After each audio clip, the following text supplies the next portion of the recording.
God. Okay. So the New York Times is having pension problems. Company cannot afford the defined benefit plan anymore. Cannot afford it. Wisconsin couldn't afford it. General Motors couldn't afford it. Nobody can afford anymore to pay lifetime salaries and health benefits for people that don't work for them, especially for 20 or 30 years. The Times covers this. The New York Times rips Scott Walker for making these changes while the New York Times institutes its very same changes.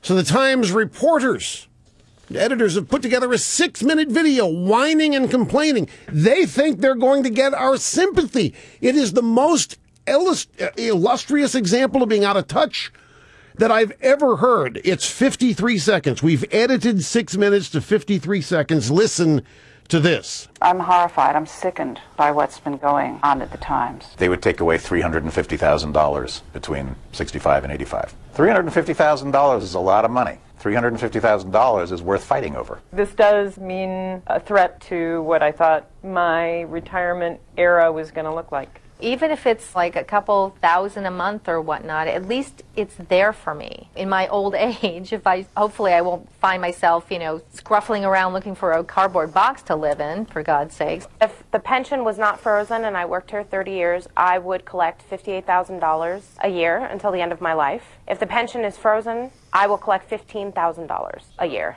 I would be one of those elders covered in the Times who's living on food stamps. What am I going to do? Am I going to eat cat food? And am I going to move in with my kids? Am I going to commit suicide? It's a very ugly choice to stick people with.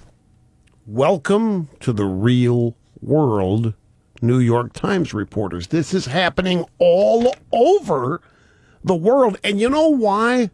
For those of you at the New York Times, it's happening because of policies you've supported and people you've endorsed. You have brought this about with your own reporting. You've brought around your own future with your own reporting choices and your own votes in support of candidates and liberals who have broke the bank. It's almost safe to say you deserve this. This is what you have advocated your entire journalistic lives.